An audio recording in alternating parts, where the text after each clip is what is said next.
वृन्दावनेश्वरी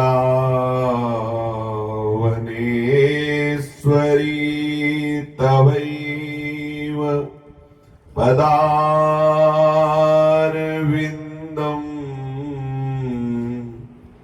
प्रेमामृतैकमकरन्द रसौघपूर्णम्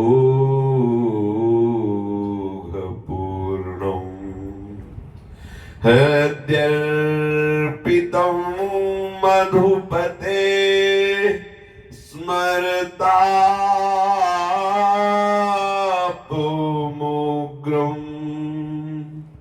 निर्वापय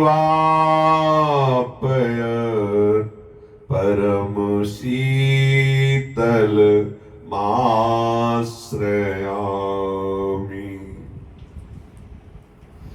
निर्वापय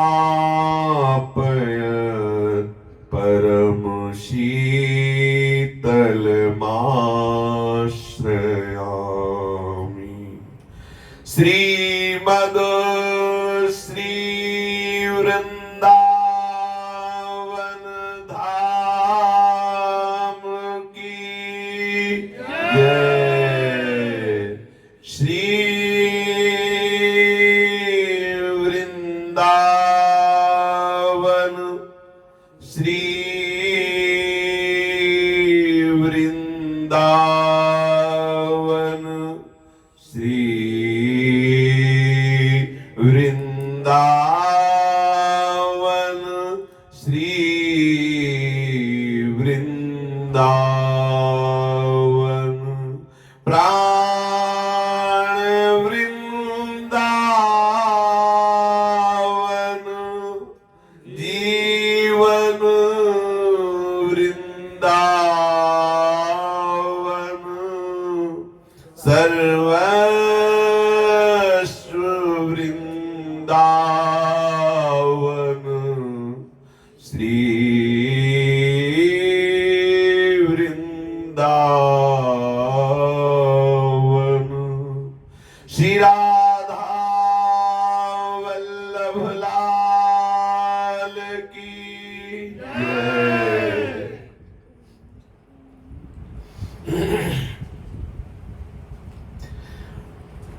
भक्तन के शुभ गुण चरित जो सुनी है चितलाय, ताके भक्ति बढ़े घनी अरु हरि हो ही सहाय।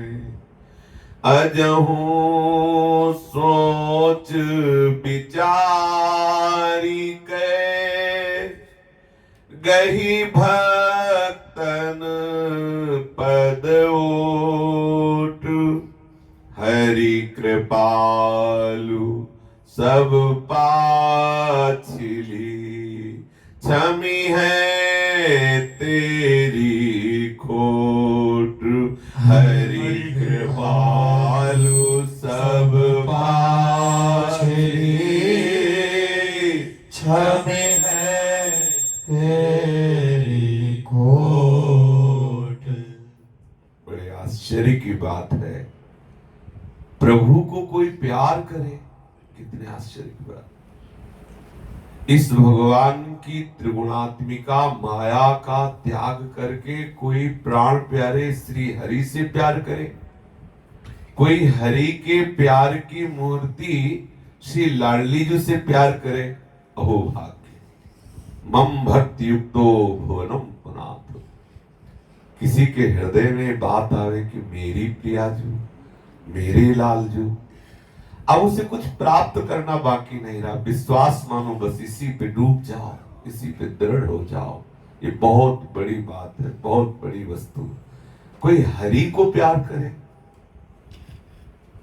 भगवत रसिक जी कह रहे, भूत भविष्य लोक 14 में भय होए हरि प्यारे, तीन तीन सौ व्यवहार हमारा। मैं सबसे उनसे प्रेम करना चाहता हूं, प्रेम करता हूं, प्रेम करता रहूंगा। जो हैं, जो हो गए और जो आगे होंगे, जो हरि से प्यार करे। बड़ी दुर्लभ, बहुत दुर्लभ बात है। हरि प्यारे दो प्रकार के हैं, जो हरि को प्यार करते हैं, कुछ ऐसे भक्त हैं जिनको हरि प्यार करते हैं। ऐसे प्यार तो सबको हरि करते हैं, पर जो हरि को प्यार करते हैं, केवल हरि को प्यार करते हैं, वो भी केवल हरि की प्रसन्नता के लिए हरि में आसक्त है, हरि को सुख पहुंचाने के लिए। ऐसे भक्तों को हरि अपनी आत्मा से भी बढ़कर प्यार करते हैं। कहते हैं कि मैं बलराम जी से भी बढ़कर, लक्ष्मी जी से भी बढ़कर के, आत्मा शंकर जी से भी बढ़कर और अपने आप से भी बढ़कर, हे उद्धव तुम्हारे जैसे भक्तों को प्यार करता हूं। प्रभु स्वयं कहते हैं। ये बड़े आश्चर्य की बात है, कोई प्रभु को प्यार करे, उसकी चरण रज माथे पे धारण करनी चाहिए। देखो, इस संसार से राग रहित होकर हरि से प्यार करना चाहता है। आप इस शब्द पर ध्यान दीजिए, कितने बड़े भाग्य की बात, कितनी महिमामयी बात है कि वो संसार के भोगों का त्याग कर रहा है। वो अच्छे वस्त्र नहीं पहन रहा, वो अच्छा भोजन नहीं पाना, वो ढंग से सोना नहीं, वो सैया स्वीकार नहीं कर रहा, वो अच्छा वास स्वीकार नहीं कर रहा। किस लिए? मुझे हरि से प्यार हो जाए। क्या हरि ये देख नहीं रहे? क्या सर्वज्ञ सर्वत्र शक्तिमान महान करुणा में हरि ये बात जान नहीं रहे? अरे बिक जाएंगे आपके लिए, वो लुट जाएंगे। बहुत प्यार करने वाले हैं। सही बात यह है कि वो तुमसे प्यार कर रहे हैं, इसलिए तुम्हारे मन में बात आ रही है। माया का त्याग करना बहुत ही कठिन बात है। अहो भाग्य है ऐसे उन परम भागवत जिन्होंने संपूर्ण अंतःकरण प्रभु के चरणों में समर्पित कर दिया, जिनके शरीर की संपूर्ण चेष्टाएं केवल भगवत प्रसन्नता के लिए होती हैं, जिनकी ज्ञानेंद्रिया कर्मेंद्रिया केवल शास्त्र सिद्धांत के अनुसार वर्ताव करती है, जिनका स्वभाव बन गया है भगवत चिंतन करना, भगवत लीला गायन, लीला श्रवण, सब में अपने प्रभु का दर्शन करके मतवाले रहना, सबको प्रभु स्वरूप समझकर सुख पहुंचाने की चेष्टा में मगन रहना। प्रभु की सिवा जिनकी न मन में कोई बात है, न इंद्रियों में कोई बात है, न चेष्टा में कोई बात है, ऐसे महाभागवत भगवत प्रेमी महात्माओं का संग निश्चित ही हृदय में प्रेम लक्षणा भक्ति का प्रादुर्भाव कर देता है। इस मनुष्य जीवन का और इस मनुष्य जीवन में किए हुए समस्त कर्तव्य कर्म का, धर्म का, तपस्या का, यज्ञ दान तीर्थ स्नान शास्त्र स्वाध्याय, इन सब का फल है कि प्रभु के श्री चरणों में प्रेम हो जाए, भक्ति हो जाए। बिना किसी अन्य साधन के केवल भगवत प्रेमी महात्माओं के संग से प्रभु के चरणों में प्रेम हो जाता है। समस्त धर्म कर्मों का जो फल है वो है प्रभु के चरणों में भक्ति हो जाना, प्रेम हो जाना। अत्यंत दुर्लभ बात है जिसको प्रभु से प्यार हो गया। ये बार बार चिंतन में बात चले, अहो भाग्य जीव प्रभु से जो अनंत काल से विमुख रहा है, आज उसके हृदय में बात आ गई, मैं प्रीतम से मिलूंगा, धन्य होगा। उसकी मां धन्य हो गई, जन्मदात्री। वो कुल धन्य, सो कुल धन्य उमा सुन जगत पूज्य सुप्रिय। वो कुल, वो पावन कुल हो गया जहां ऐसा परम भागवत जन्म लिया कि मैं प्रभु से प्यार करूंगा। चित्त को प्रभु से जोड़ूंगा, मैं हर कष्ट सहूंगा, हर अपमान सहूंगा, पर मैं श्री हरि से प्यार करूंगा और कभी हरि को शिकायत नहीं करूंगा। कभी प्रियालाल से ये नहीं कहूंगा कि आप मुझे ऐसा क्यों कष्ट दे रहे हैं, हंस हंस के उनके लिए सहूंगा, मैं उनसे प्यार करूंगा। समस्त धर्मों का फल है सावै पुरुषाम परो धर्मो यतो भक्ति रथोक्षजे अहेतुक्य प्रतिहता ययात्मा संप्रदीयते। प्रसीदति। बहुत ध्यान देने योग्य विषय है। समस्त श्रेष्ठ श्रेष्ठ धर्म कर्म, इनका सबका फल है कि प्रभु श्री कृष्ण के चरणों में भक्ति हो जाए। यदि भक्ति नहीं है आपके हृदय में प्रभु के श्री चरणारविंद के प्रति, तो सो सब धर्म कर्म जल जाओ, कोई महत्व नहीं। आप बहुत बड़े पुण्यात्मा, पुण्य एकत्रित किए, स्वर्ग गए, वहां भोग भोगे, फिर नरक के इसी योनियों में नाना प्रकार के भटकाव में आप पड़े रहेंगे। सावई पुरुषाम परो धर्मो। बहुत सुलझने की बात है। बड़े भाग्यशाली हैं जिनको ये सुलझन आ जाए। मनुष्य जन्म सिर्फ सिर्फ प्रभु की प्राप्ति के लिए हुआ है। वो गृहस्थ बन करके, वो विरक्त बन करके, जैसे बने अपने प्रीतम को रिझा ले। ये गृहस्थी विरक्ति भगवान की पूजा के मार्ग है। कोई विरक्ति से भगवान को रिझाता है, कोई गृहस्थी से रिझाता है। दोनों उपासक भगवान को ही रिझाने के लिए है। सावई पुरुषाम परो धर्मो यतो भक्ति रधोक्षजे। वही सर्वश्रेष्ठ धर्म है जिससे प्रभु श्री हरि के चरणों में, श्री कृष्ण के चरणों में प्रेम हो जाए। पर प्रेम शब्द से ही निष्कामता, उज्ज्वलता, निर्विकारता, ये अपने आप, जैसे जल शब्द आते ही एक पवित्रता, एक शीतलता, ऐसा अनुभव होने, ऐसे प्रेम का एक स्वरूप है उज्जवल। प्रेम का स्वरूप है निर्विकार, निष्काम। जहां विकार है, जहां मलिनता है, वो प्रेम नहीं है। कैसी भक्ति हो? बोले निष्काम, निष्काम भक्ति हो। अहेतुक्य, कोई हेतु ना हो। प्रभु मुझे ये दे दे, प्रभु मुझे ऐसा। यद्यपि वो भी महान है, प्रणाम करने योग्य। मेरे कृष्ण प्यारे से किसी भी तरह कोई जुड़े, वो धन्याति धन्य है। लेकिन यहां वृंदावन की भूमि से जिस भक्ति की बात की जा रही है, बोले अहेतुक्य, हेतु रहित प्रेम हो जिसका श्री कृष्ण से अहो भाग्य है। समस्त धर्म कर्मों का फल है प्रभु के चरणों में प्रेम होना। और वो भी प्रेम भक्ति कैसी? बोले अहेतुक्य, कोई हेतु ना हो, मोक्ष की भी आकांक्षा ना हो। प्रेमी मोक्ष भी नहीं चाहते। यहां तो सीधा वृंदावन की बात है। जहां कहीं भी भक्त का हृदय जब प्रभु के सामने खुलता है, तो उसमें देखा जाता है कि न धर्म की मांग होती, न अर्थ की, न काम की, न मोक्ष की। श्री भरत जी महाराज कह रहे हैं, अर्थ न धर्म न काम रुचि गति न चाहो निर्वाण। मुझे नहीं चाहिए जन्म जन्म रति राम पद यह वरदान।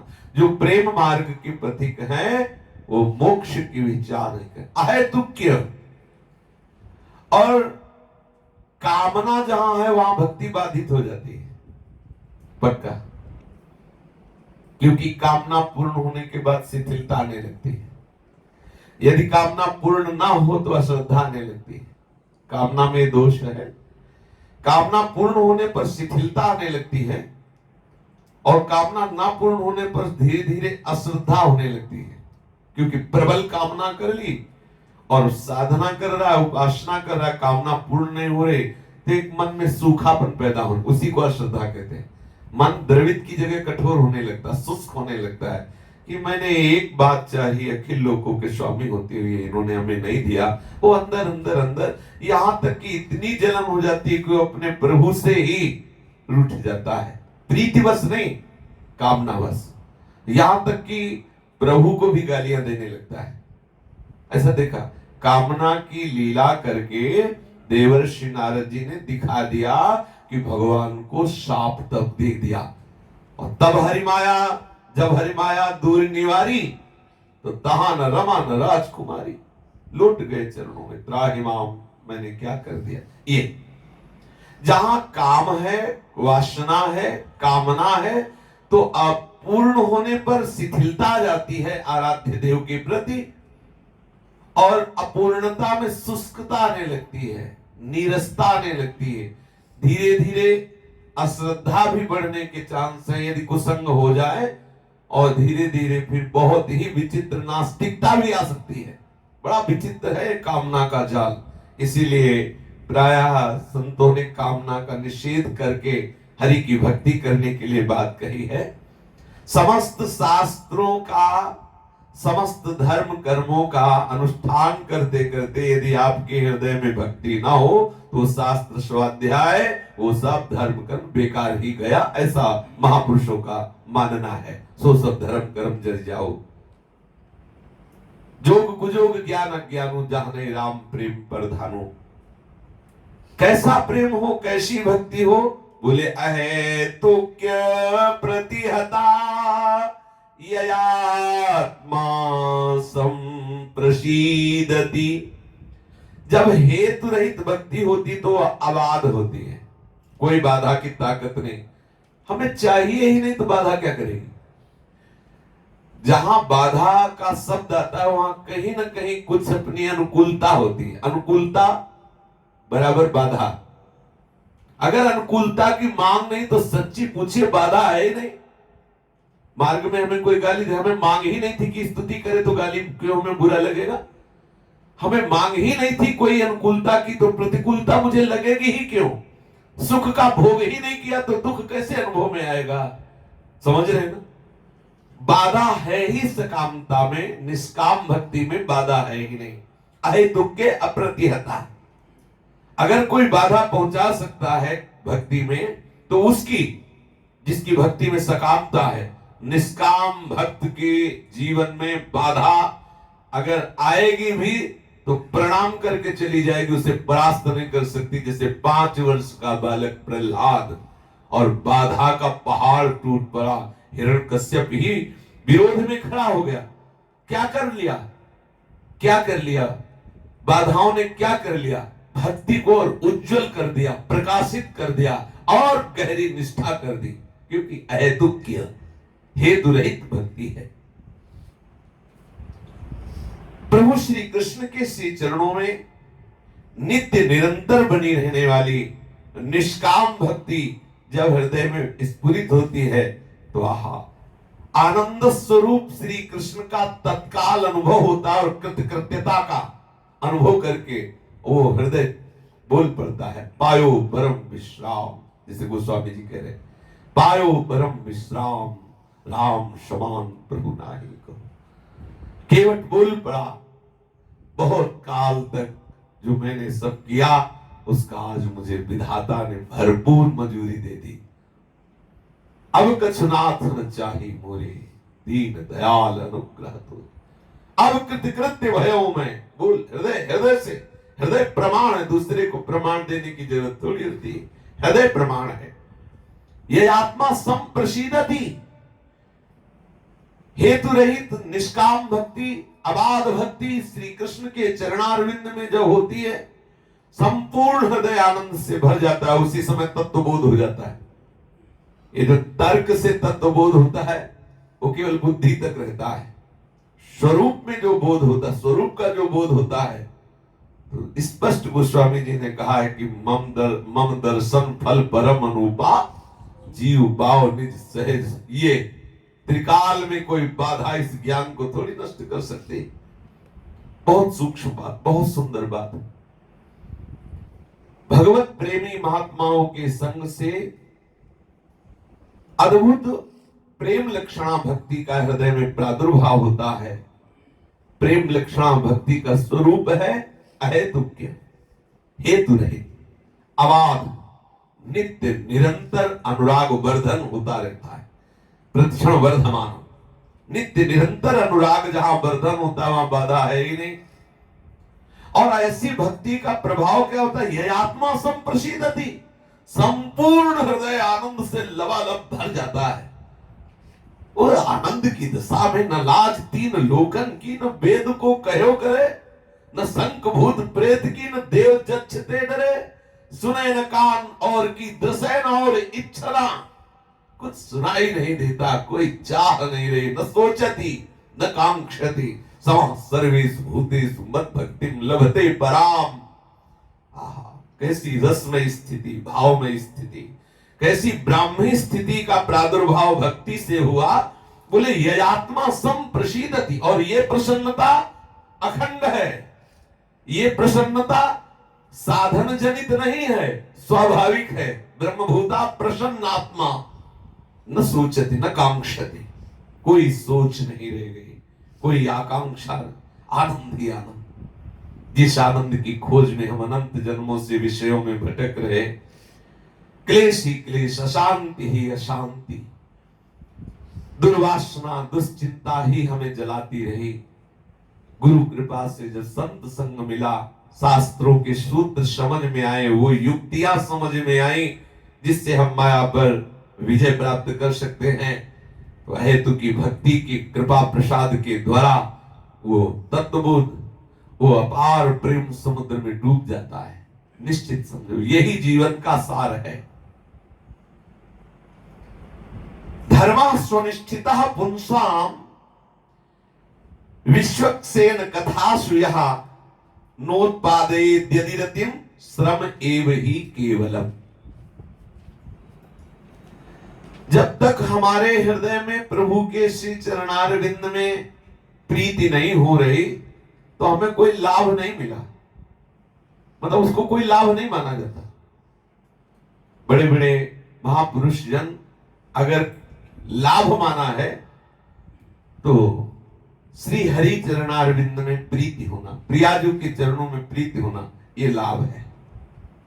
लाभ की श्री हरि भगत समान, प्रभु के चरणों में भक्ति हो जाने के बराबर कोई लाभ है क्या?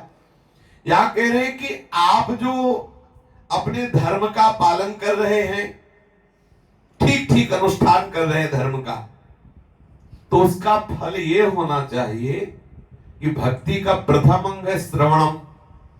आपको भगवत चर्चा या भक्त चर्चा सुनने में आसक्ति हो जाए। एक होता है श्रद्धा से सुनना, सुनना चाहिए, और एक होता है आसक्ति बस सुनना, वो जी नहीं सकता, उसका आहार है, उसका व्यसन है, वो भगवत चर्चा के बिना जी नहीं सकता। ये है सुनना। और एक है कि भाई देखो थोड़ा कथा वथा सुन लेनी चाहिए, चलो बैठ जाते बलिहारी जाओ, बैठ गए थोड़ी देर सुन लिए, चल ली, क्या चर्चा हुई कोई मतलब नहीं, ऐसा है आसक्ति। जैसे चातक दिए गए स्वाति के बूंद को अपनी चोंच पर लेता, पूरा एकाग्रता से देखता रहता है मेघ की तरफ, जहां बूंद गिरी अपनी चोंच में ही ले लिया।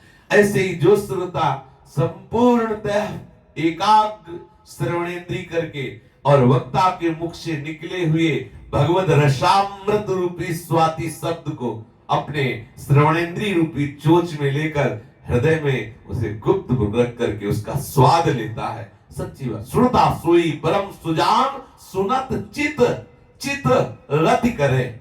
उसी समय उसे उस शब्द का सार समझ में आने लगे, उसमें रति हो जाए। तो धर्म स्वनिष्ठिता पुंसाम विश्वक्सेन कथासु यः। आप जो धर्म का पालन कर रहे हैं, आप जो साधन कर रहे हैं, आप जो तीर्थ यात्रा कर रहे हैं, शास्त्र स्वाध्याय कर रहे हैं, गृहस्थ धर्म विरक्त धर्म का पालन कर रहे हैं, ये सब ठीक ठीक हो रहे हैं कि नहीं, इसका परिणाम है आपको भक्त और भगवान की चर्चा में आसक्ति हो जाए सुनने में, तो समझा जाएगा कि धर्मास्वनिष्ठिता पुंसाम विश्वक्सेन कथासु यः। निश्चित आपका धर्म ठीक चल रहा है, आप ठीक वैराग्य मार्ग से चल रहे हैं या आप गृहस्थ मार्ग से चल रहे हैं। यदि प्रभु की चर्चा सुनने में आपकी आसक्ति नहीं, तो नोत्पादयेत् यदि रतिम्, तो श्रम एव ही केवलम, केवल श्रम ही श्रम है। जैसे भूसी कूटने वाले को चावल नहीं मिलता, श्रम ही श्रम है। यदि सब साधन करने पर हरि के चरणों में प्रीति नहीं, हरि के चरणों में भक्ति नहीं, तो श्रम ही श्रम है। उसका पुण्य मिलेगा, भोग भोगोगे फिर वही नारकी योनियों में। धर्मस्य अपवर्गस्य नार्थोऽर्थायोपकल्पते नार्थस्य धर्मैकान्तस्य कामो लाभाय हि स्मृतः कामस्य नेन्द्रिय प्रीतिर्लाभो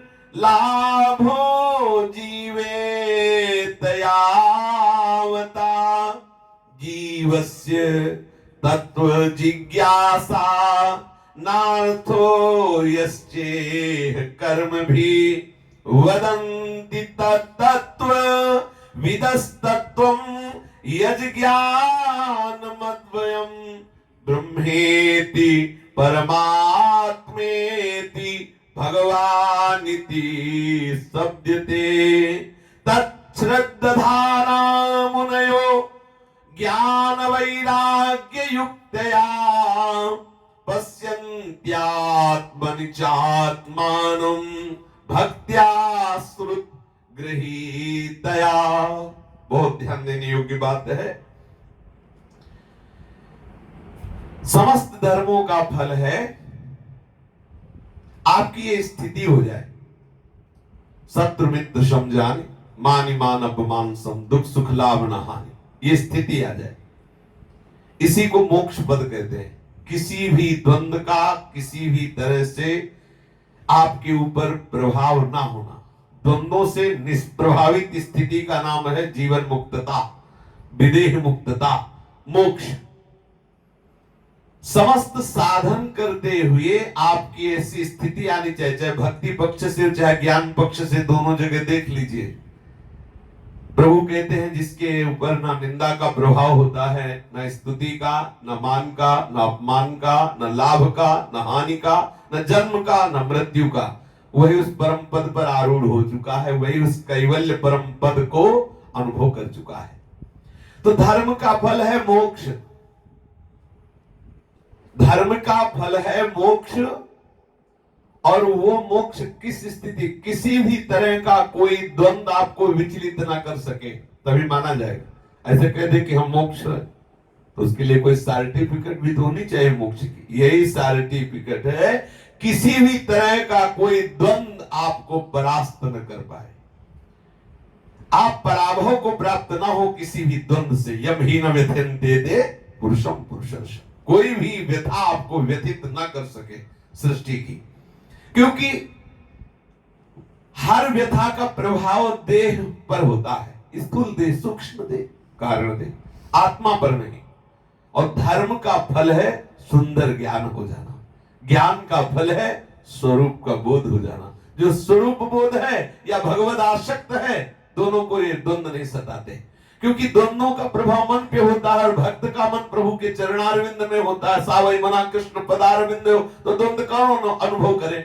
और ज्ञानी ज्ञान के द्वारा जान लेता है कि स्थूल सूक्ष्म कारण मैं हूं नहीं और सारा का सारा प्रभाव इन्हीं के ऊपर होता है, इसलिए अपने स्वरूप को निर्लेप निर्विकार चिदानंद का अनुभव करके वो परमानंद में निमग्न रहता है। नैनम छिन्नन्ति शस्त्राणि नैनम दाति पावका न चैनम क्लेद्यन्त्यापो न शोष्यति मारुता। ज्ञानी अपने स्वरूप में स्थित हो जाता है, इसलिए वो द्वंद्वातीत हो जाता है। और भक्त का मन जो द्वंद्व का अनुभव करने वाला है, सावई मना कृष्ण पदारविंद, इसलिए उसको द्वंद्व का अनुभव नहीं होता। धर्म का फल है मोक्ष। धर्म का फल अर्थ की प्राप्ति के लिए नहीं है।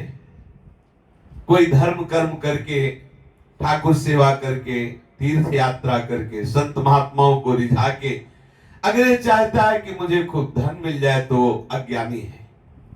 इन सब का फल है द्वंद्वों से ऊपर उठ जाना, या तो मन को प्रभु के चरणारविंद में आसक्त कर देना या अपने स्वरूप में स्थित हो जाना। तो धर्म का फल अर्थ नहीं है, धर्म का फल है द्वंद्वातीत हो जाना। और जो तुम्हारे पास अर्थ है उसका फल भोग नहीं है, उसका फल है धर्म। आप अर्थ के द्वारा धर्म कमा ले, गौ सेवा करें, संत सेवा करें, भूखे प्यासे जो भी जीव हैं। अब जैसे गर्मी का समय है, कहीं आसपास जो बंदर हैं, पक्षी हैं, गाय हैं, पानी पीना चाहे तो नहीं, पहले अपने ही धाम के सामने ही सुंदर हौद बने रहते थे, निर्मल जल भरा रहता था, बंदर स्नान करते, गर्मी का समय जल पीते। आज नई व्यवस्थाएं हो रही, चाहिए धाम में ही नहीं सर्वत्र चाहिए, क्योंकि सरोवर सूख रहे, आसपास जल की व्यवस्था नहीं। तो जो कुत्ता है, बंदर है, बिल्ली है, ऐसे जो पशु है सृष्टि में जिनको पानी चाहिए, वैसी गर्मी है और पानी की तरफ से मर, तो तुम्हारे धन का क्या मतलब? अगर तुम धनी हो, सुंदर पौशाले खोलिए, दूसरों के लिए शीतल जल की व्यवस्था कीजिए। अच्छा, मनुष्य तो किसी न किसी तरह से मांग के पी सकता है, नहीं पैसा तो कह सकता मैं मर रहा हूं मुझे पानी पिला दो, तो कोई पिला देगा। लेकिन वो गाय, वो तो कह नहीं सकती, वो कुत्ता, वो बंदर, वो प्यासा है लेकिन कह नहीं सकता। तो चाहिए कि परिक्रमा मार्ग में या और भी जगह में कुछ ऐसे पानी की व्यवस्था करना चाहे जिससे पशु पक्षी, वृंदावन के जो महात्मा पशुओं के रूप में, पक्षियों के रूप में, उनको सुंदर जल की व्यवस्था मिल सके, सुंदर सुंदर जल की व्यवस्था। धर्म का पालन करना, धर्म की व्यवस्था में अर्थ को खर्चा करना, ये अर्थ की सार्थकता है। कितनी बड़ी बात है, बहुत कम पैसे में किसी एक जीव का वृंदावन वास हो जाए, ये बड़ी सूक्ष्म बात है। आजकल छोटे से छोटे आदमी जब घर में कोई उत्सव बढ़ावा करते हैं तो लाखों खर्चा हो जाते हैं। अगर एक छोटी सी कुटिया का निर्माण करके किसी एक महात्मा को रख दे और वो जीवन भर भजन करते हुए वृंदावन वास करते हुए शरीर छोड़े, तो तुम्हारे पुरखे परम पद में चले जाएंगे। बहुत बहुत आपने एक हिस्सा निकाला होगा धन का, उसमें से थोड़ी सी जमीन में थोड़े से कमरे बना, थोड़े से विरक्त रहकर भजन करने लगे, कितना बड़ा कार्य। लोग 50 लाख रुपए ऐसे छोटे छोटे उत्सवों में खर्चा कर देते। देख, अब देखो आजकल बेटी का ब्याह हो रहा है और करोड़ों रुपए खर्चा कर रहे हैं। वो कार्य तुम्हारे स्वार्थ की पूर्ति के लिए जरूरी था, लेकिन उसको इतना बड़ा भी नहीं किया जा सकता था, उससे थोड़ा कम किया जा सकता था। उससे थोड़ा निकाल करके गौ सेवा कर सकते थे, थोड़ा निकाल करके वृंदावन वास की व्यवस्था कर सकते थे, थोड़ा निकाल कर जल पौशाला आदि की व्यवस्था कर सकते थे। तो यहाँ शास्त्र कह रहा है कि तुम्हारे अर्थ की सार्थकता भोगों के लिए नहीं है, धर्म के लिए है। बहुत सुलझने वाली बात है। धर्म का फल है निर्द्वंद स्थिति प्राप्त करना, ना कि धन प्राप्त करना।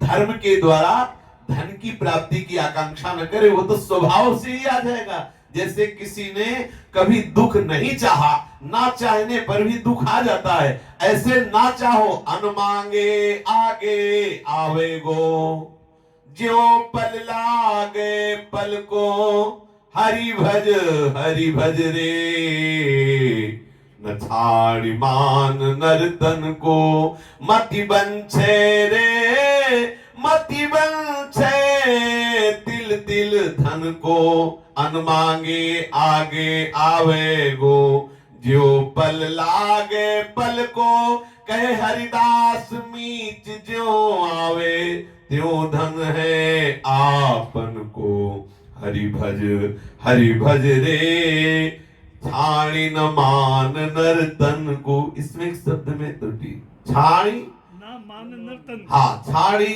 न मान नर्तन हो, ऐसा ही होगा। कि स्वामी जी महाराज कह रहे हैं कि शरीर के प्राप्ति का परम लाभ है हरि का भजन कर लेना। धन की चिंता तो तुम मत करो, मति बंछे रे तिल तिल धन को, अन मांगे आगे आवेगो। स्वामी जी महाराज कह रहे हैं, स्वामी श्री हरदास जी महाराज, धन की चाह नहीं करनी।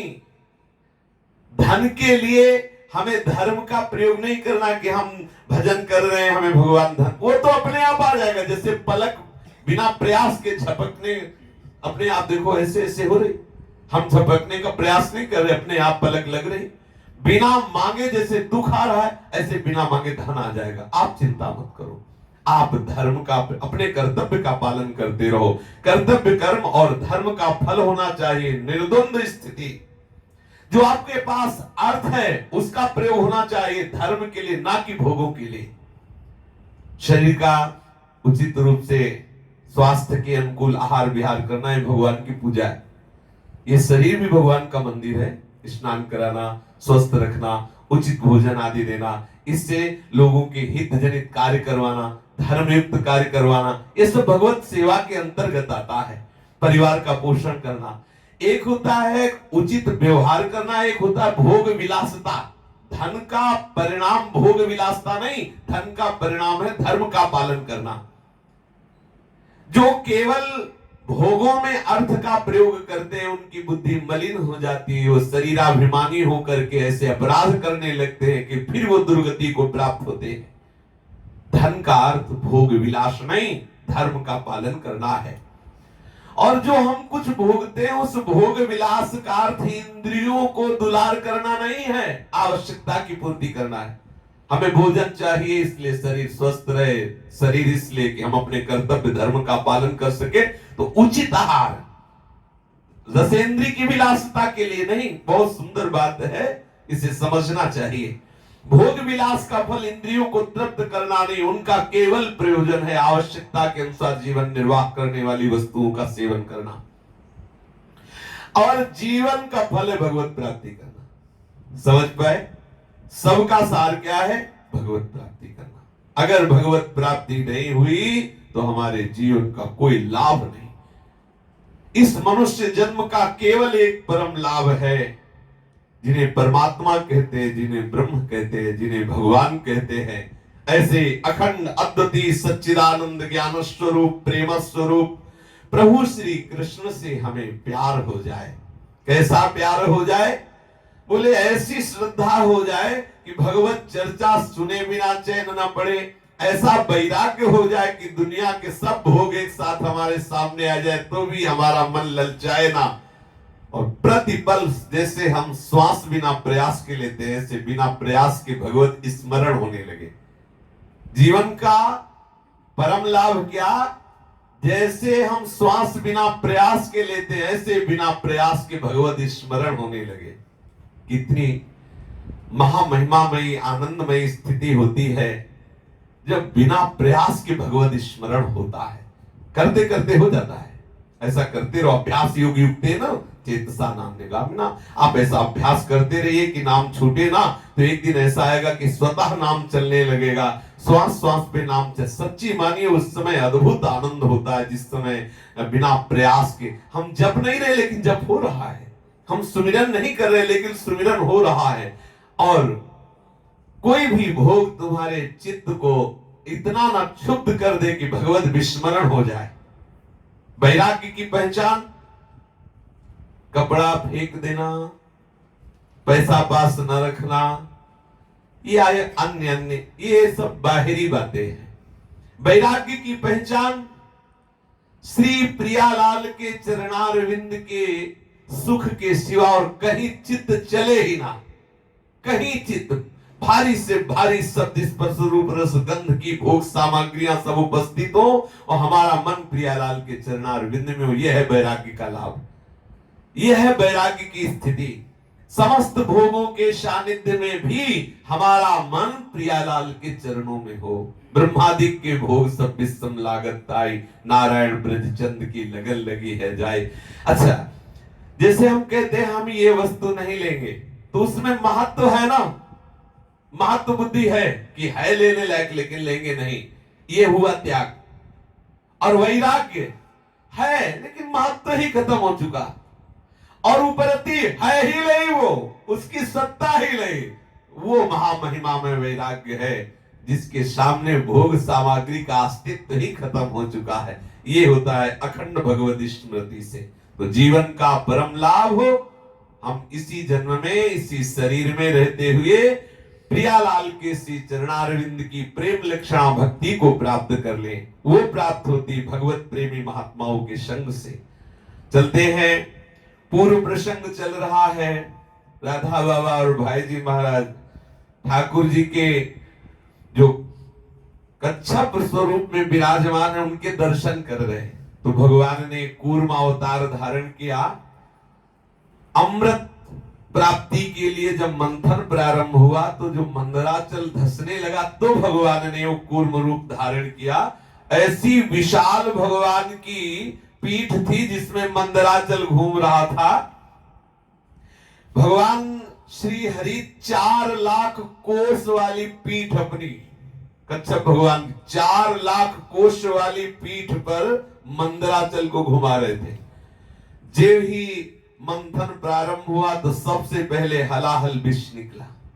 14 रत्न निकले। पहला हलाहल विष, दूसरा कामधेनु गाय, तीसरा उच्च श्रवा घोड़ा, चौथा ऐरावत हाथी, पांचवें कौस्तुभ मणि, छठा कल्प वृक्ष, सातवां अप्सरा रंभादि, आठवां देवी लक्ष्मी जी, नवा वारुणी देवी, 10वां चंद्रमा, 11वां पारिजात वृक्ष, 12 पांचजन्य शंख, 13 भगवान धन्वंतरी और 14वां अमृत। ये 14 रत्न भगवान श्री हरि के ही सहयोग से मंथन होने पर प्रकट हुए। तो सबसे पहले निकला हलाहल विष, जिससे संपूर्ण सृष्टि व्याकुल हो गई।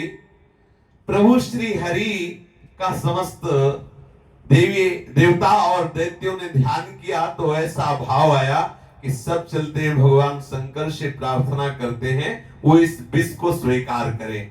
कल चर्चा यहां तक हुई थी, समस्त देवता और दैत्य भगवान शिव जहां सती देवी विराजमान है वहां जाकर प्रणाम किया और स्तवन किया। जब भगवान शिव प्रसन्न हुए तब उनसे कहा आप विष पी लीजिए, क्योंकि हे शिव आप में ही ऐसी सामर्थ्य है कि विष को आप बचा सकते हैं। भगवान शंकर जी ने सती जी से अनुमति ली।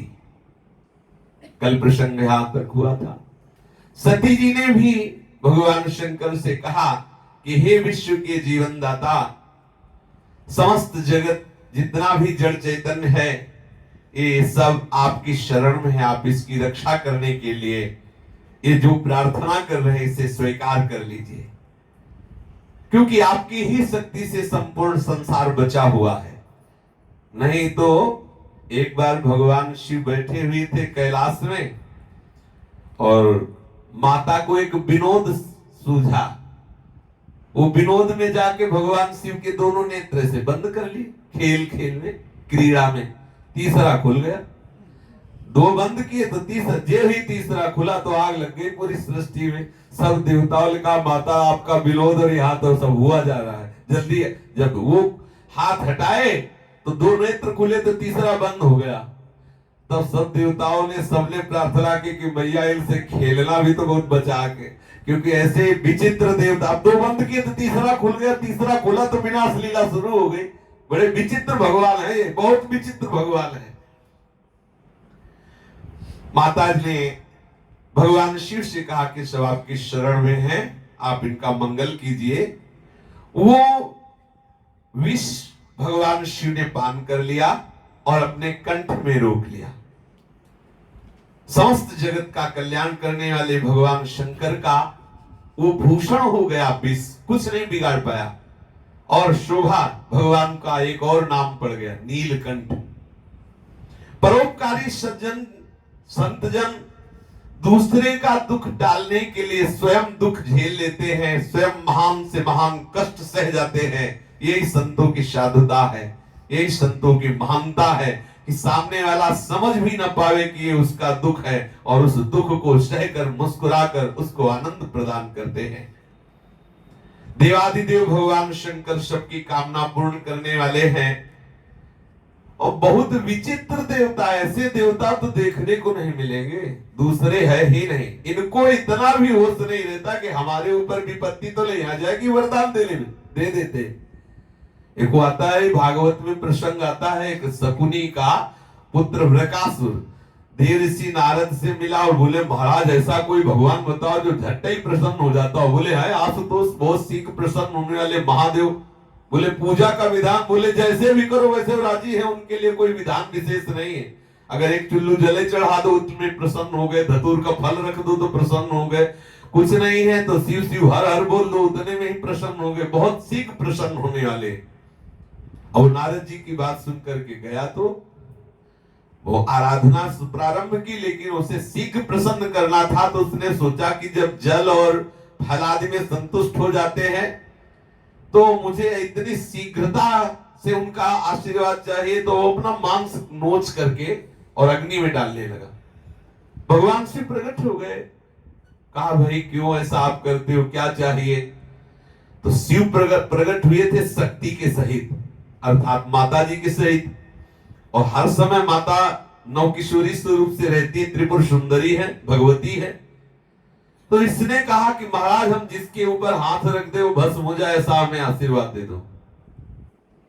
औढ़रदा ने सोचा भी नहीं कि आगे पीछे कुछ विचार करके आशीर्वाद दे, वो का तथास्तु ऐसा ही हो। दृष्टि गई कि बाघ आंबर, चिता की भस्म, मुंडों की माला, भारी जटाओं का बोझा और बगल में त्रिपुरों का पहला इसका परीक्षण इन्हीं के ऊपर करते, जैसे बम का परीक्षण होता ना, ऐसे उसने वरदान का परीक्षण किया। बोले भगवान शिव पे रख देते हैं, तो भगवान शिव के ऊपर वो हस्त रखने के लिए भगवान शिव भागे, आगे आगे भगवान शिव, पीछे से वृकासुर। अब जहां भी जाए वो मायावी दैत्य पीछे, वरदान की शक्ति से बलवान। अब प्रभु को याद किया भगवान शंकर ने कि हे श्री कृष्ण बचाओ, हम तो फंस गए समस्या में।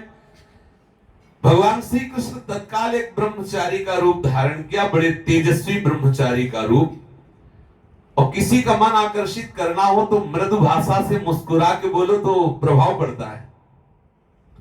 वो हाफता हुआ भागता हुआ जा रहा था, बगल से आए, बोले प्रणाम बृकासुर, कैसे हो? अमृत जैसी बात, एकदम वो मुस्कुराहट और वो कमल नेत्र, तो एक बार पैर रुक गए, लंबी सांस ली। भगवान का थोड़ा तो धैर्य रखो, और सहयोगियों के द्वारा बड़ा से बड़ा कार्य कर लिया जाता है। ये महादेव जी के पीछे आप क्यों भाग रहे हो? आप हमें बताओगे कारण क्या है? वो हफ्ते हुए बोला कि कारण ये है कि इन्होंने वरदान दिया कि जिसके ऊपर हाथ रखोगे भस्म हो जाएगा, तो मैं इन्हीं के ऊपर परीक्षण। अरे बोले काय है, तुम्हें पता नहीं, दक्ष के श्राप से पिशाच भाव को प्राप्त हो गए, इनमें कोई सामर्थ्य नहीं। और ये ऐसे ही झूठी बात कहा करते हैं। देखो एक बात बताए, तुम परीक्षण करके अपने ऊपर देख लो, अगर गलत निकला ना हम दोनों मिलके मारेंगे। वो बेचारा फंस गया मीठी बात में, और उसने स्वयं अपना हाथ अपने ऊपर रखा, जल करके भस्म हो गया। तब भगवान श्री कृष्ण ने महादेव जी से कहा कि थोड़ा वरदान देते समय तो होश में रहा करो, कोई ऐसा वरदान न दे दो जो आप ही को परेशान कर दे। तो ऐसे आशुतोष भगवान शिव, ऐसे करुणामय महादेव जो जगत कल्याण करने वाले हैं, अद्भुत कर्म किया। उस महान हलाहल विष को अपने कंठ पे रोक लिया, विष पान कर लिया। तो जब विष पान कर रहे थे तो एक बूंद विष का छलक गया, समझना, खब्बर में समस्त विष को आकर्षित करके जब पान कर रहे थे तो एक आध बूंद टपक गया। तो जितने सांप, बिच्छू, जहरीली जड़ी बूटियां, जहर, संख्यादि जब है ना, ये वो एक बूंद के प्रभाव से है। इतना जहर प्रचंड था कि जिसका एक बूंद पीते समय कहीं प्रसादी टपक गया होगा, उसी से भांग, अफीम, जहर, जितने जहरीले ऐसे ऐसे सर्प हैं कि जैसे फुसकार में आपके प्राण निकल जाएं। ऐसी ऐसी जहरीली जड़ियां हैं कि धोखे से जवान में रख जा, रखते ही मर जाओगे, मिनट नहीं पूरा होगा। ऐसे ऐसी धातुएं हैं कि आप सोचो, वो भगवान शंकर के बगल, ओठों के बगल से एक बूंद टपक गया, उसका एक प्रसाद का सब हुआ कि जितने सांप, बिच्छू, विषैले जीव, विषैली औषधियां, ये सब उससे बन गई। अब जो बड़ी भारी समस्या समुद्र मंथन से प्रकट हुई थी, हलाहल विष, इसे तो भगवान शिव ने पान कर लिया। तब देवता और असुरों को बड़ी प्रसन्नता हुई, फिर नए उत्साह से समुद्र मंथन करने लगे।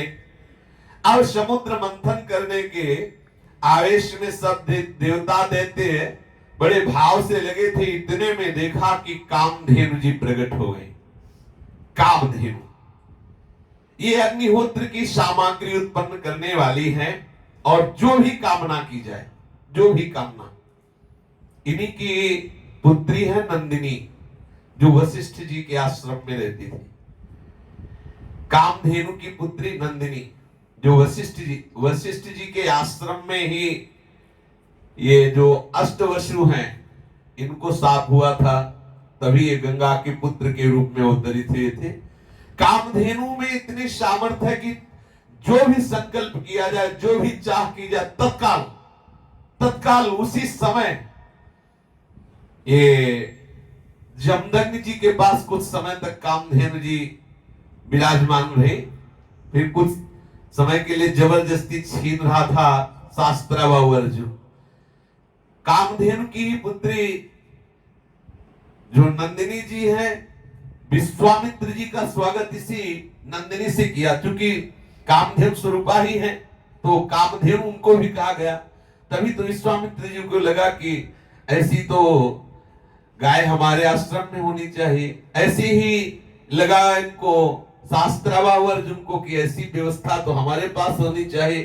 तो बड़ी महिमामयी है। इतने सैनिक प्रकट कर दिए थे कि भागना पड़ा विश्वामित्र जी को अपनी सेना सहित।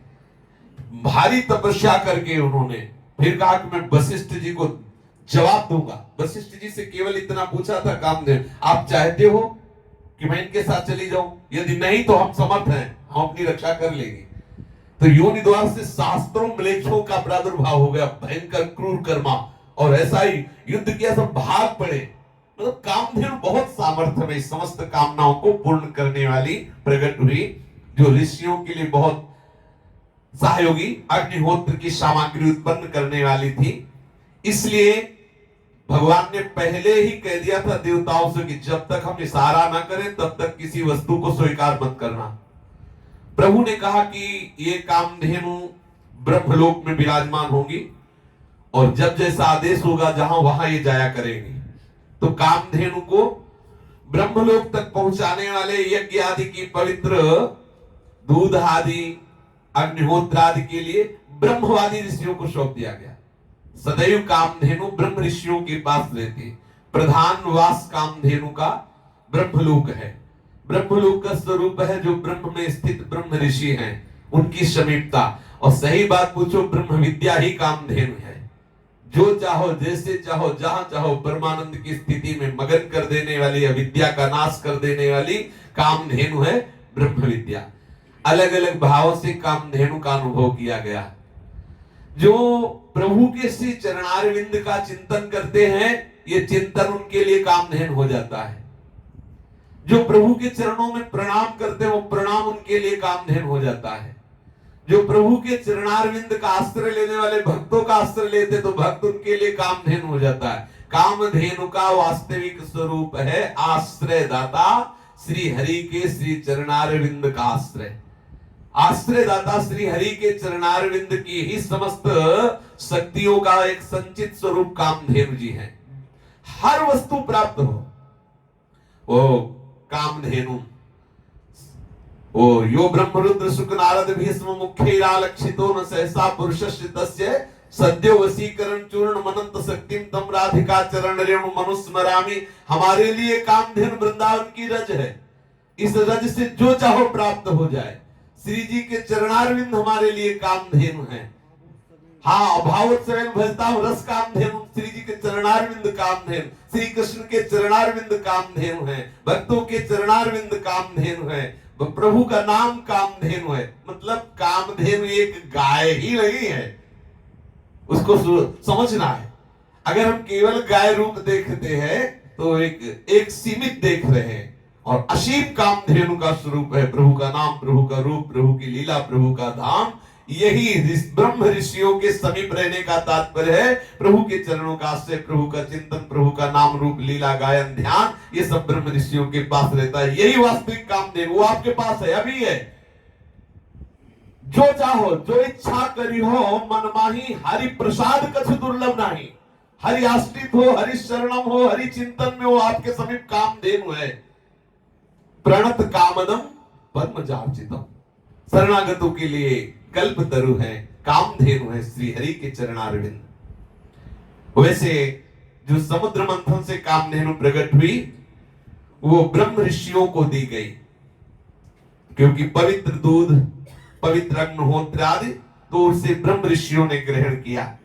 उसके बाद एक घोड़ा प्रकट हुआ, उच्च श्रवा उसका नाम था, बहुत ही तेजोमय और श्वेत वर्ण का। देखते ही दोनों पक्ष आसक्त हो गए। भगवान ने देवताओं को इशारा किया, नहीं चाह मत करना इसकी। तो बलि ने तत्काल कहा कि ये घोड़ा मैं लेता हूं। बोले झगड़े की जरूरत नहीं, आप ले लीजिए। देवता भगवान के इशारे से ही चलते थे। उस घोड़े को, जो श्वेत वर्ण का घोड़ा था, बलि ने ले लिया, और भगवान ने इशारे से इंद्र को रोक दिया कि तुम इस घोड़े की चाह मत करो। अब जो ही मंथन प्रारंभ हुआ तो जो उच्चैस्त्रवा घोड़ा था उससे कई गुना महामहिमा में तेजस्वी, बलवान और शोभा से युक्त ऐरावत नाम का हाथी प्रकट हुआ। तो भगवान ने कहा देखो बलि ने तो उच्चैस्त्रवा घोड़ा ले लिया, अब तुम ऐरावत हाथी ले लो। वो ऐरावत हाथी देवराज इंद्र को दिया गया।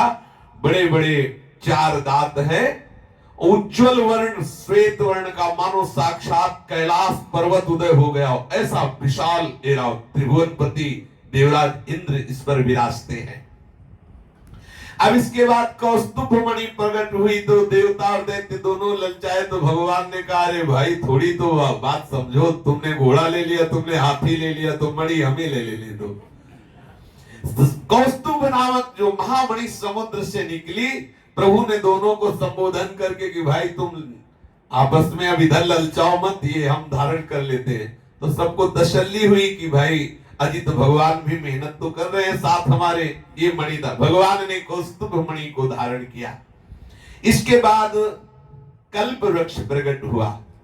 तो भगवान कोई मांगे उसके पहले ही कह दिया कि ये कल्प वृक्ष स्वर्ग में विराजमान होगा, जो आज भी विराजमान है। और हमारे वृंदावन की तो एक एक लता में ऐसी सामर्थ्य है कि वो जो स्वर्ग में कल्प वृक्ष विराजमान समुद्र मंथन से है, करोड़ों कल्प वृक्ष हमारे वृंदावन के वृक्ष की समानता नहीं कर सकते। ये केवल लिखी बात नहीं है, ये अनुभव की भी बात है। सच्ची मानिए, अगर आप हृदय से आलिंगन करके किसी लता से रो के कह दीजिए कि मुझे वृंदावन वास दीजिए, और रोज कहिए, तो आप हमारी बात का खुद अनुभव कर लेंगे। कोई भी बड़ी से बड़ी कामना हो, संसारिक कामना ही सही, आप प्रयोग करके देख लेना। ये तो खुला कह रहे हैं, प्रयोग करके देख लेना। किसी भी लता से आप हृदय से लगना, ऐसे आलिंगन करना और राधा राधा राधा राधा राधा ये भेंट देना, इसके बाद प्रार्थना करना। पर हम कहते हैं बहुत बड़े राजा को प्रसन्न करके भूसा मांगने के समान होगा यदि कोई लौकिक कामना करोगे। इन लताओं से यदि कह दो कि लाडली लाल के चरणों में हमें वास दे दो, हमें श्री जी के निज महल में वास दे दो, हम आपको सच्ची कहते हैं हमें रोने से ही ये वास मिला है। हमें कहीं ठौर नहीं मिल रहा था, कैसे हम वृंदावन वास करें। चित्त की वृत्ति उद्विग्न हो रही थी, जैसी हमें चाहिए थी भावना में, क्योंकि बाहर से वास मिलना कोई वास नहीं है, अंदर से आसक्ति मिलना वास्तविक वास है। कि आसक्ति हो गया, अब हम जी नहीं सकते वृंदावन के।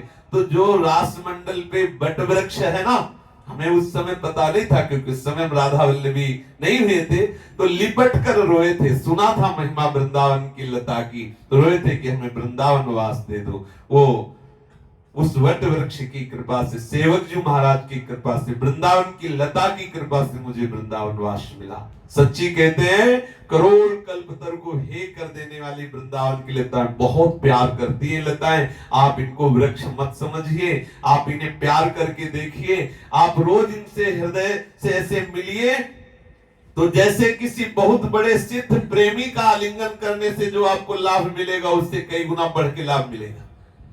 ऐसे तो कोई हृदय से लगेगा नहीं।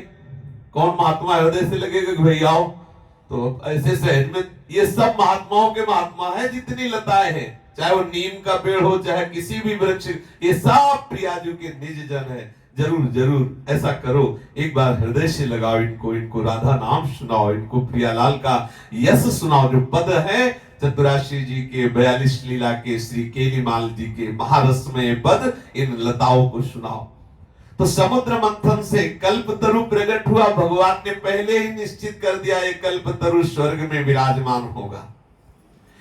ये कल्पतरु की महिमा है कि इसके नीचे जो इच्छा करेगा वही प्राप्त हो जाएगा।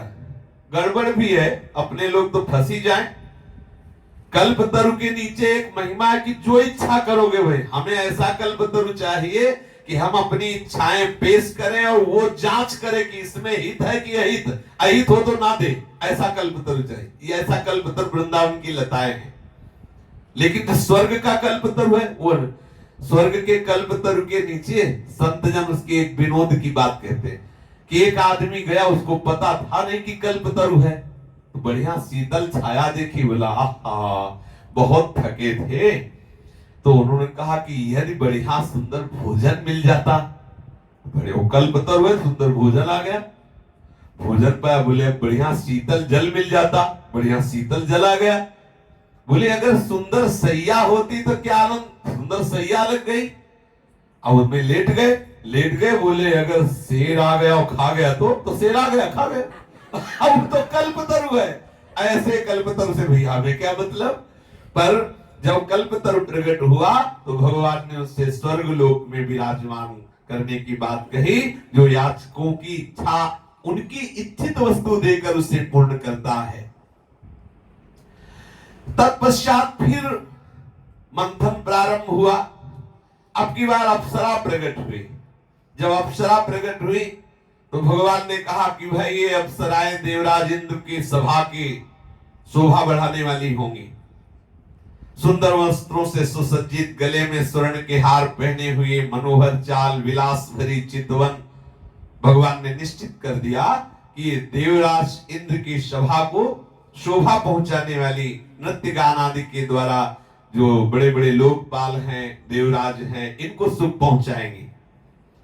अब अप्सराएं भी स्वर्ग में, कल्पवृक्ष भी स्वर्ग में, ऐरावत भी स्वर्ग में।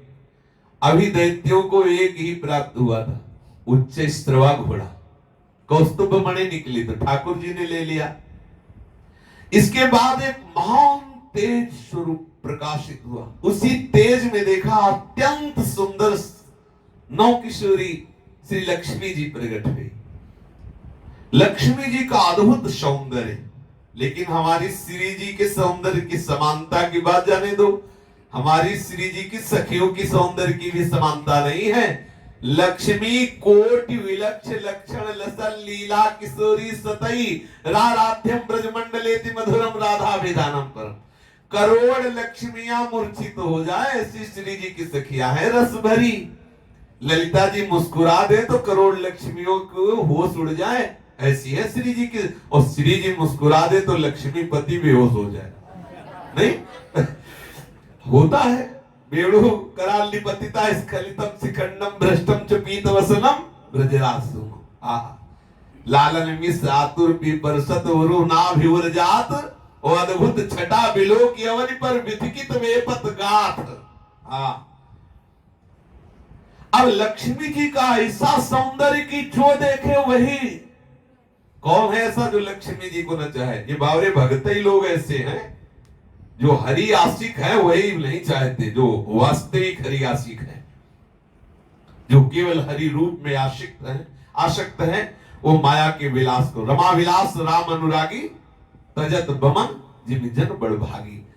जो राम अनुरागी हैं, जो हरि अनुरागी हैं, जो कृष्ण अनुरागी हैं, जो प्रिया अनुरागी हैं, वो माया के विलास को, लक्ष्मी के विलास को बमन के समान त्याग देते हैं। लक्ष्मी देवी प्रकट हुई है, भगवान की नित्य अर्धांगिनी है। ऐसा लगा मानो बिजलियों का समूह प्रकाशित हो गया हो, समस्त दिशाएं जगमगा उठी। उनके सौंदर्य, औदार्य, यौवन, रूप, रंग और महिमा से सबका चित्त खिंच गया, सब पका गए।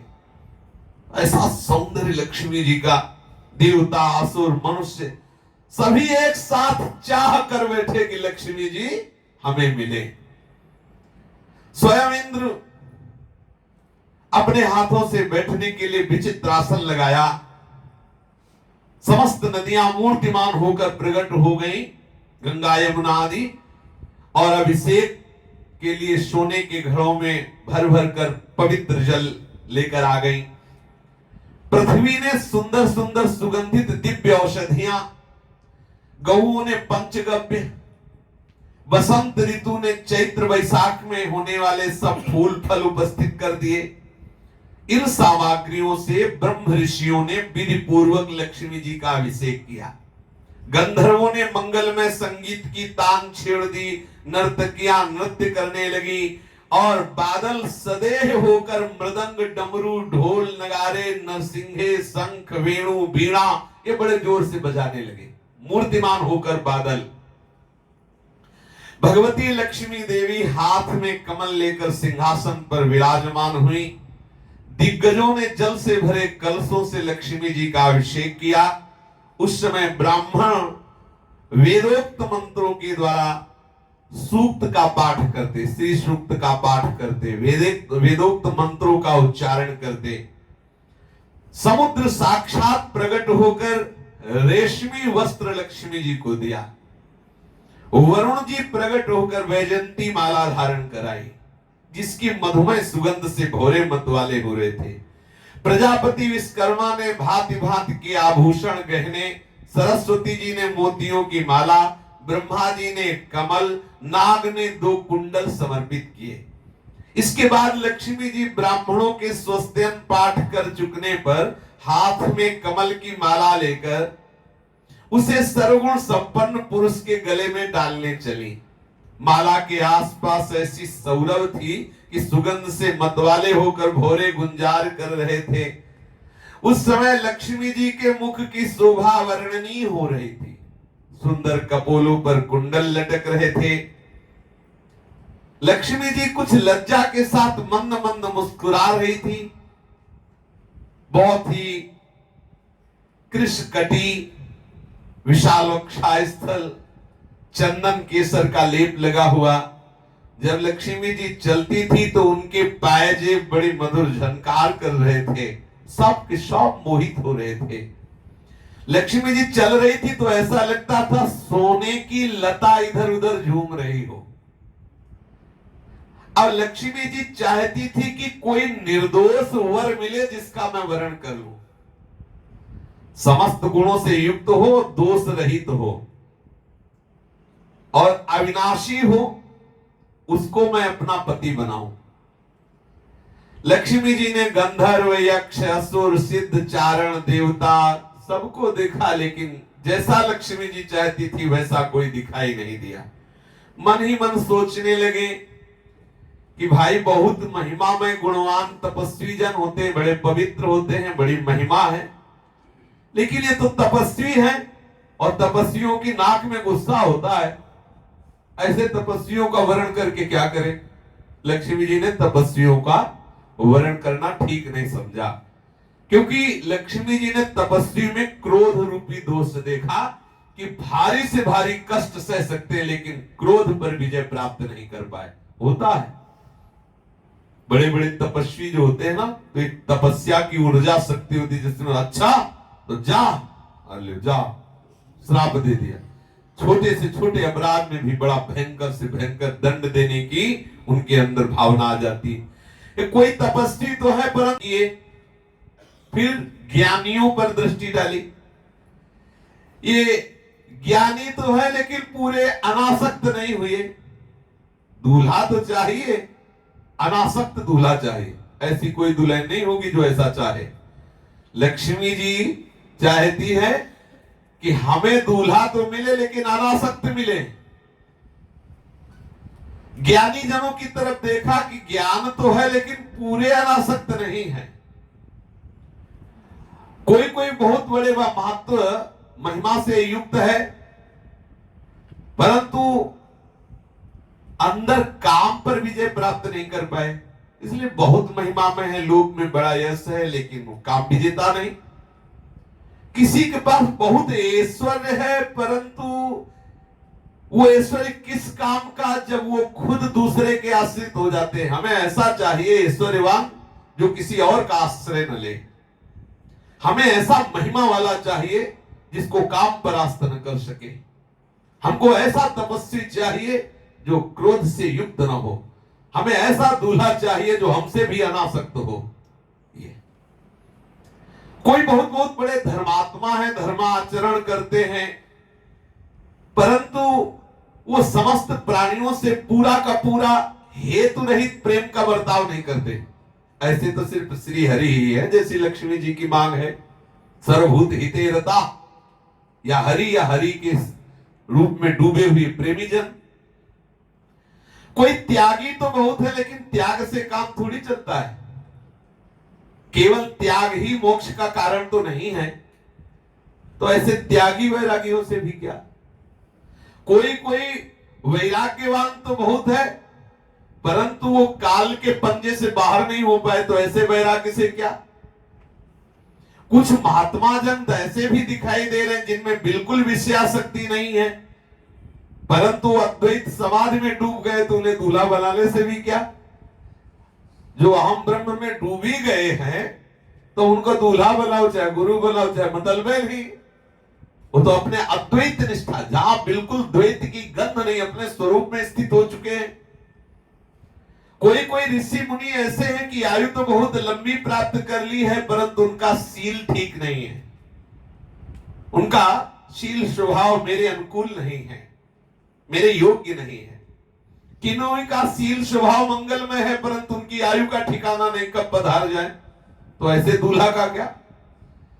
किन्हीं किन्हीं में शील स्वभाव भी है, आयु भी है, परंतु वे भेष में अमंगल रहते हैं तो मुझे वो भी पसंद नहीं।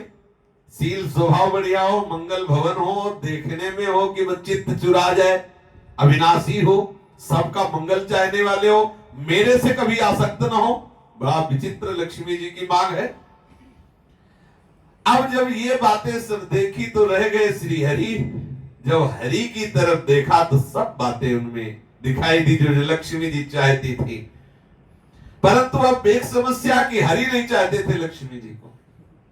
हरि के प्रति लक्ष्मी जी की पूरी आसक्ति हो गई। देखा कि जो जो मैं मांग कर रही थी वो सब श्री हरि भगवान में विराजमान है, लेकिन ये देखा कि हरि लक्ष्मी जी की तरफ देख ही नहीं रहे थे, वो लक्ष्मी जी से आसक्त नहीं थे।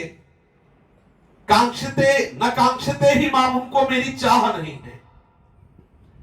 सोच विचार करके अंत में लक्ष्मी जी ने सोचा ये चाह करे चाहे ना करे लेकिन मुझे इन्हीं की चाह है, मेरे अभीष्ट वर ये श्री हरि है, श्री कृष्ण ही है, प्रभु ही है। क्योंकि समस्त सद्गुण जो मैं जैसे चाहती थी वो श्री हरि में विराजमान है। कोई भी प्राकृत गुण श्री हरि का स्पर्श नहीं कर सकते। अणिमा महिमा आदि सिद्धियां हाथ जोड़े खड़ी रहती है परंतु प्रभु उनकी तरफ देखते भी नहीं। प्रभु किसी की अपेक्षा नहीं रखते। लक्ष्मी जी ने एकमात्र वर्ण किया श्री हरि का। ये जो लक्ष्मीपति बनने की जितनी अभिलाषा करने वाले थे वो सब देखते रह गए।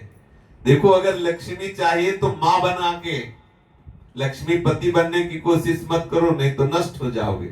और प्राय सब लक्ष्मीपति बनना चाहते हैं। अरे बच्चे बनो, खूब आनंद से रहो, माँ का सारा वैभव बच्चे के दुलार के लिए होता है। पति तो भी लक्ष्मी जी अनन्य है। और जब कोई लक्ष्मी जी अंदर की बात जानती, जब कोई लक्ष्मी जी को पत्नी बनाने की भावना रखता ना, लक्ष्मीपति बनना चाहता ना, तो लक्ष्मी जी आवाहन में करुणा करके जाती तो है लेकिन उल्लू पे बैठ के जाती, उसे उल्लू बना के आ जाती। लक्ष्मी जी की पर्सनल सवारी जातक है, उल्लू है, वो इसीलिए है। लक्ष्मीपति बनना चाहता, माँ के प्रति दोष दृष्टि, उल्लू कहेगा, उल्लू में बैठ के जाती, उल्लू बना देती। और यदि वो हरि चरणों से प्रेम करता है तो ना चाहने पर भी गरुड़ पे सवार होके जाती। लक्ष्मी जी अपने वाहन से ले जाती, हरिदासों के पास अपने वाहन से ले जाती क्योंकि पर्सनल बुलावे नहीं उनको। अब वो अपनी तरफ से हरि के साथ जाती कि कृपा करो हमको भी आपके भक्तों का सानिध्य प्राप्त हो। तभी देखा जाता है भक्तों के पास सब, लेकिन वो माता की तरह दुलार करती है। हरि चरण आश्रित होने के कारण लक्ष्मी मां उन्हें दुलार करती हुई। तो जो कोई भी लक्ष्मी जी की तरफ देखे तो मां भाव से देखे। कहीं लक्ष्मीपति, जो लक्ष्मीपति बनने की कोशिश की तो उल्लू बना देंगे लक्ष्मी जी। अर्थात अज्ञान अंधकार उल्लू को प्रिय है। अंधकार प्रिय है ना, ज्ञान रूपी भास्कर उसे प्रिय नहीं है। अज्ञानी घोर नरकों को, नाना प्रकार की अशुभ योनियों को प्राप्त होता है। अब निश्चय करके एकमात्र संपूर्ण सद्गुणों के आश्रय, प्रेमदाता, सर्वभूतों के सहज सुहृद श्री हरि का वर्ण किया। लक्ष्मी जी जो नवीन बनमाला लिए हुए थी, कमलों की सुंदर माला, वो जाके श्री हरि के गले में डाल दी। चारों ओर जिसमें झुंड के झुंड मत वाले भ्रमर गुंजार कर रहे थे, हरि की तरफ लज्जापूर्ण मुस्कान चितवन, प्रेमपूर्ण चितवन से देख रही थी। श्री हरि के पास खड़ी हुई माला पहना के, हरि शांत बैठे हुए हैं। ये नहीं कि भाई हरि भी माला पहना दे, चुप है। हरि को माला पहनाई, प्रेमपूर्ण चितवन से हरि की तरफ देख रही हैं। हरि देखते, जगत नियंता प्रभु श्री हरि ने जगत जननी समस्त संपत्तियों की अधिष्ठात्री देवी श्री लक्ष्मी जी को जब देखा कि पूर्ण समर्पित हैं, तो अपने वक्षा स्थल पर उनको वास दिया। श्रीवत्स का चिन्ह ये लक्ष्मी जी का वास स्थान है श्री हरि के हृदय में। लक्ष्मी जी सदा सर्वदा के लिए श्री हरि के वक्षा स्थल पर विराजमान हो गई, और जो हरि चरणों का आश्रय लेता है तो वक्षा स्थल में विराजमान लक्ष्मी जी करुणा भरी चितवन से उसकी तरफ देखती रहती हैं। और बोले भक्तों के पास बड़ा धन है, तुम भी धनी बनो, हरि चरण आश्रित हो तो लक्ष्मी जी वही विराजमान है छाती में हरि की, वो देख लेगी तो तुम्हारा काम बन जाएगा। और अगर हरि विमुख हो तो पीठ पीठ में अधर्म विराजमान हो, वो देखेगा तुम्हारा सत्यानाश कर देगा। नहीं है, हरि की पीठ में अधर्म विराजमान है। जब तुम पीठ विमुख हो जाओगे तो अधर्म प्रवृत्तियां, अधर्म से आपके हृदय में क्लेश, अशांति, दुर्गति, ये सब निश्चित है। लक्ष्मी जी श्री हरि के हृदय में विराजमान होकर करुणा भरी चितवन से हरि आश्रितों का पोषण करती रहती है। मां है, मां जगत जननी है। तीनों लोग लोकपति और अपनी समस्त सृष्टि प्रजा का अभिवृद्धि पालन करती है। उसी समय शंख, तुरही, मृदंग आदि बाजे बजने लगे, गंधर्व अप्सराएं नृत्य करने लगी। बड़ा भारी उत्सव मनाया गया, क्योंकि प्रभु श्री हरि को लक्ष्मी जी ने वरण किया। ब्रह्मा, रुद्र, अंगिरादि सब प्रजापति पुष्प वर्षा करते हुए प्रभु श्री हरि के गुण स्वरूप और लीला आदि के यथार्थ वर्णन करने वाले मंत्रों से उनकी स्तुति करने लगे। शेष चर्चा आगे। श्री राधा वल्लभ लाल की जय। जय जय श्यामा, जय जय श्याम, जय जय श्री वृंदावन धाम। जय जय श्याम, जय जय श्याम, जय जय श्री वृंदावन धाम। पावन राधे तेरो नाम, पावन राधे तेरो नाम।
वल्लभलाल की जय। महाप्रभु श्री हरिवंश चंद्र जी महाराज की जय। श्री हित सेवक जी महाराज की जय। समस्त सहचरी वृंद की जय। श्री वृंदावन धाम की जय। श्री यमुना भगवाने की जय। समस्त संत हरि भक्तान की जय। श्री सद्गुरुदेव भगवान की जय। जय जय श्री राधेश जय जय श्री राधेश जय जय श्री राधेश जय जय श्री हरि वंश बोले सतगुरुदेव भगवान की। सतगुरुदेव भगवान की। तुम बाबा कसम जोर से बोलो सतगुरुदेव भगवान की। कालनाथ सतगुरु भगवान की। ज्ञान मूर्ति सतगुरु भगवान की। गुरु माता भगवान की। दशेक